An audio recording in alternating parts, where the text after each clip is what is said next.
The History of the Russian Revolution, Volume 1, The Overthrow of Tsarism, Appendix 1. The question of the peculiarities of Russia's historic development and, bound up therewith, the question of its future destinies, lay at the bottom of all the debates and groupings of the Russian intelligentsia throughout most of the whole of the 19th century. Slavophilism and Westernism resolved this question in opposite ways but with similar dogmatism. They were replaced by the theories of the Narodniks and Marxism. Before the Narodnik theory conclusively faded out under the influence of bourgeois liberalism, it long and stubbornly defended the idea of a completely unique course of development for Russia, a detour around capitalism. In this sense, the Narodniks continued the Slavophile tradition, purging it, however, of monarchist, churchly, pan-Slavic elements and giving it a revolutionary democratic character. In the essence of the matter, the Slavophile conception, with all its reactionary fantasticness, and also Narodnikism, with all its democratic illusions, were by no means mere speculations, but rested upon indubitable and moreover deep peculiarities of Russia's development, understood one-sidedly, however, and incorrectly evaluated. In its struggle with Narodnikism, Russian Marxism, demonstrating the identity of the laws of development for all countries, not infrequently fell into a dogmatic mechanization, discovering a tendency to pour out the baby with the bathwater. This tendency is revealed especially sharply in many of the works of well-known Professor Pokrovsky. In 1922, Pokrovsky came down upon the historic conception of the author, which lies at the basis of the theory of permanent revolution. We consider it useful, at least for readers interesting themselves not only in the dramatic course of events, but also in revolutionary doctrine, to adduce here the more essential excerpts from our answers to Professor Pokrovsky, published in 2 issues of the central organ of the Bolshevik Party, Pravda, July 1st and 2nd, 1922. Title: Concerning the Peculiarities of Russia's Historic Development. Pokrovsky has published an article dedicated to my book 1905, which demonstrates, negatively alas, what a complex matter it is to apply methods of historic materialism to living human history, and what a rubber stamp affair is often made out of history, even by such deeply erudite people as Pokrovsky. The book which Pokrovsky criticizes was directly called out by a desire to establish historically and justify theoretically the slogan of the conquest of power by the proletariat, as against the slogan of a bourgeois democratic republic, and also that of a democratic government of the proletariat and the peasantry. This line of thought produced a very great theoretic indignation on the part of no small number of Marxists, indeed an overwhelming majority of Marxists. Those who expressed this indignation were not only Mensheviks, but also Kamenev and Rashkov, a Bolshevik historian. Their point of view in broad outlines was as follows. The political rule of the bourgeoisie must precede the political rule of the proletariat. The bourgeois democratic republic must be a prolonged historic schooling for the proletariat. The attempt to jump over this stage is adventurism. If the working class in the West has not yet conquered the power, how can the Russian proletariat set itself this task, etc., etc.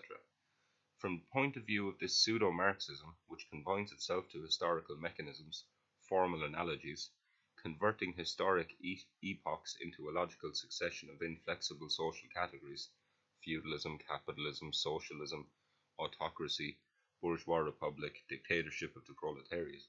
From this point of view, the slogan of the conquest of power by the working class in Russia must have seemed a monstrous departure from Marxism. However, a serious empirical evaluation of the social forces as they stood in 1903 to 1905 powerfully suggested the entire viability of a struggle for the conquest of power by the working class. Is this a peculiarity, or is it not? Does it assume profound peculiarities in the whole historical development, or does it not? How does it come that such a task arose before the proletariat of Russia, that is, the most backward, with Pokrovsky's permission, country of Europe?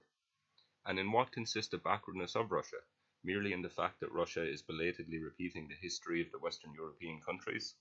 But in that case, would it be possible to talk of a conquest of power by the Russian proletariat? This conquest, however, we permit ourselves to remember, was actually made.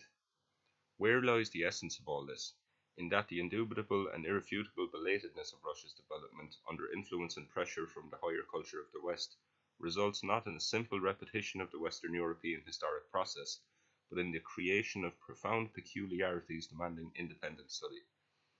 This deep uniqueness in our political situation, which led to the victorious October Revolution before the beginning of the revolution in Europe, had its roots in the peculiar correlation of forces among the different classes and the state power. When Pogrovsky and Roscoff quarrelled with the Narodniks or liberals, demonstrating that the organization and policy of Tsarism was determined by the economic development and the interests of the possessing classes, they were fundamentally right. But when Pokrovsky tries to repeat this against me, he simply hits the wrong mark. The result of our belated historic development in the conditions of the imperialist encirclement was that our bourgeoisie did not have time to push out Tsarism before the proletariat had become an independent revolutionary force. But for Pokrovsky, this very question constitutes for us the central theme of the investigation does not exist. Pokrovsky writes, to portray the Moscow Rus of the 16th century on a background of general European relations of that time is an extremely alluring enterprise. There is no better way to refute the prejudices prevailing until now, even in Marxist circles, about the primitiveness of those economic foundations upon which the Russian autocracy arose. And further, to present this autocracy in its real historic connections as one of the aspects of commercial capitalist Europe, that is an undertaking not only of extraordinary interest to the historian, but also of extraordinary educational importance for the reading public. There is no more radical way of putting an end to the legend of peculiarities of the Russian historic process. Unquote. Pokrovsky, as we see, flatly denies the primitiveness and backwardness of our economic development, and thereby relegates the peculiarities of the Russian historic process to the sphere of legend. And the whole trouble is that Pokrovsky is completely hypnotized by the comparatively broad development of trade, noticed by him and also by Roscoff in the 16th century Russia. It is hard to understand how Pokrovsky could make such a mistake. You might indeed imagine that trade is the basis of economic life and its infallible measuring rod. The German economist Karl Butcher 20 years ago tried to find in trade, the pact between the producer and the consumer, a criterion of the whole economic development. Struve, of course, hastened to transport this discovery into the Russian economic science. At that time, the history of Butcher met a perfectly natural opposition from the Marxists. We find the criteria of economic development in production, in technique, and the whole social organization of labor, and the path followed by the product from the producer to the consumer we regard as a secondary phenomenon, whose roots are to be found in that same production. The large scope, at least in a spatial sense, of Russian trade in the 16th century, however paradoxical from the standpoint of the Butcher-Struve criterion, is explained exactly by the extraordinary primitiveness of Russian economy. The West European city was a craft guild and trade league city. Our cities were above all administrative, military, consequently consuming and not producing centres. The craft guild culture of the West formed itself on a relatively high level of economic development when all the fundamental processes of the manufacturing industries had been distinguished from agriculture and had been converted into independent crafts, had created their own organizations, their own focuses, the cities, and at first a limited, belonging to local districts, but nevertheless stable market. At the basis of the medieval European city therefore lay a comparatively high differentiation of industry, giving rise to regular interrelations between the city centre and its agricultural periphery. Our economic backwardness, on the other hand, found its expression in the fact that craft, not yet separated from agriculture, preserved the form of home industry. We were nearer to India than to Europe, just as our medieval cities were nearer to the Asiatic than to the European type, and as our autocracy, standing between the European absolutism and the Asiatic despotism, in many features approached the latter. With the boundlessness of our spaces and the sparseness of the population also, and a sufficiently objective sign, it would seem, of backwardness, the exchange of products presupposed a mediating role of trade capital on the broadest scale. This scale was possible exactly because the West stood at a far higher level of development, had its own innumerable demands, sent out its merchants and its goods, and therewith stimulated our trade turnover with its extremely primitive and in a certain measure barbarian economic basis. Not to see this immense peculiarity of our historic development means not to see our whole history. My Siberian boss, I spent 2 months entering poods and arshneins into his ledger, Jacob Andreevich Chernik, was not in the 16th century, but at the very beginning of the 20th. enjoyed an almost unlimited rulership within the limits of Kerensky County, thanks to his trade operations. Jacob Andreevich bought up furs from the Tungus and bought the parish contributions in kind from the priests of more remote districts, imported calico from the Irkutsk and Nizhny Novgorod market, and above all supplied vodka. In the Irkutsk province at that epoch the monopoly had not yet been introduced. Jacob Andreevich was illiterate, but a millionaire, according to the value of the decimal in those days, not now. His dictatorship, as the representative of trade capital was indubitable. He even always talked of my little Tunguzi. The city of Kerensk, like Verkholensk and Nizhny Imlsk, was a residence of sheriffs and magistrates, kulaks in hierarchical dependence upon one another, all kinds of officials, and a few wretched artisans. An organized handicraft as the basis of city economic life I did not find there. Neither guilds, nor guild holidays, nor trade leagues, although Jacob Andreevich counted himself as a member of the Second League. Really, this live bit of Siberian reality carries us far deeper into an understanding of the historic peculiarities of Russia's development than what Pokrovsky says on the subject. That is a fact.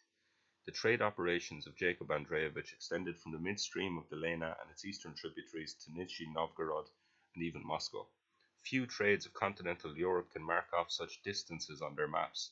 However, this trade dictator, this king of clubs, in the language of the Serbian farmers, Siberian farmers, was the most finished and convincing incarnation of our industrial backwardness, barbarism, primitiveness, sparseness of population, scatteredness of peasant towns and villages, impassable country roads, creating floods, 2 months swampy blockade, of our universal illiteracy, etc., etc. And Chernik had risen to his commercial importance on the basis of the Siberian Midlensky barbarism, because the West, Rasai, Moskva, was exerting pressure and was taking Siberia in tow, creating a combination of nomad economic primitiveness with alarm clocks from Warsaw. The craft guild was the basis of the medieval city culture, which radiated also into the village. Medieval science, scholasticism, religious reformation grew out of a craft guild soil. We did not have these things. Of course, the embryo symptoms, the signs, can be found, but in the West these things were not signs, but powerful cultural economic formations with a craft guild basis. Upon this basis stood the medieval European city, and upon this grew and entered into conflict with the church and the feudal lords, and brought into play against the lords the hand of the monarchy. That same city created the technical premises for standing armies in the shape of firearms. Where our craft guild centres, or craft guild cities, even in a remote degree similar to the Western cities, where was the struggle with the feudal lords, and what was the foundation for the development of the Russian autocracy laid by a struggle of the industrial commercial city with the feudal lord? By the very nature of our cities we had no such struggle, just as we had no reformation. Is this a peculiarity, or is it not? Our handicraft remained at the stage of home industry, that is, did not split off from peasant agriculture.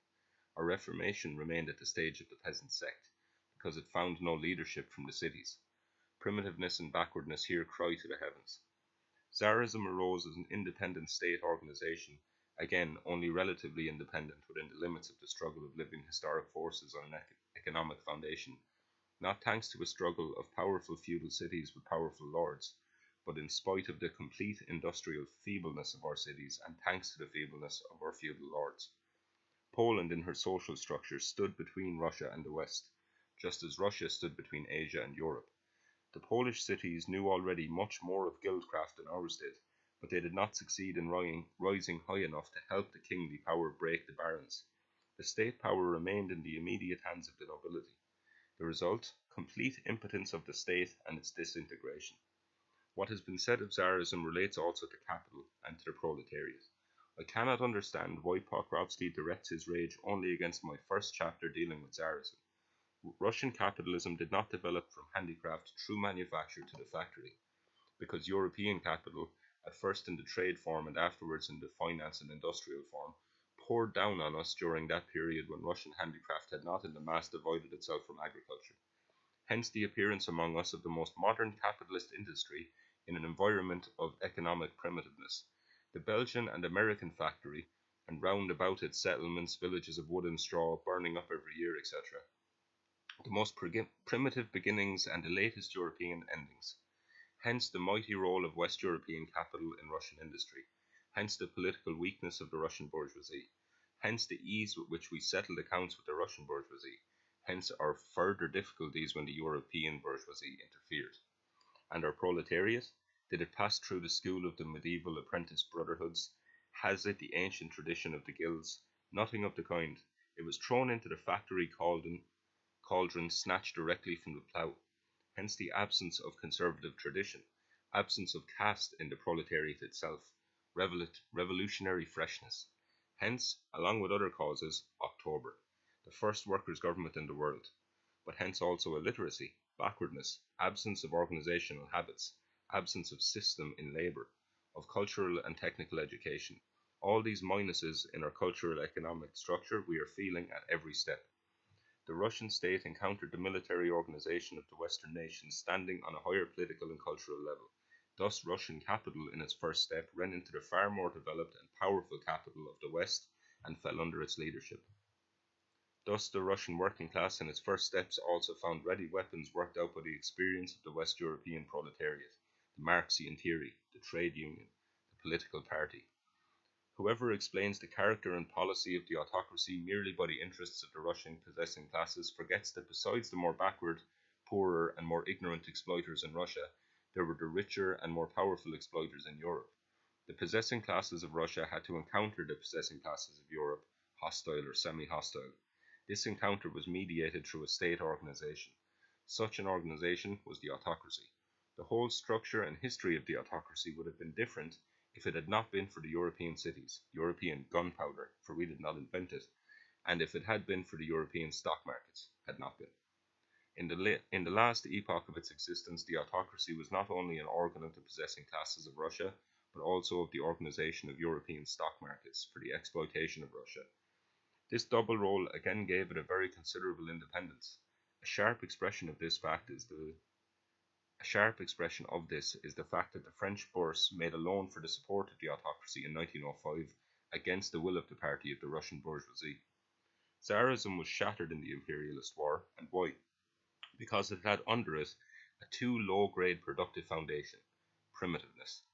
In military technical matters, Tsarism tried to fall in line with the more perfected models. It was every way assisted in this by the more rich and cultured allies.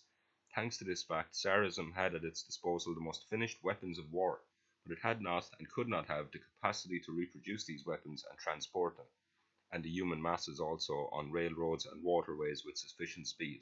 In other words, Tsarism was defending the interests of the ruling classes of Russia in the international struggle, while relying on a more primitive economic basis than her enemies and allies.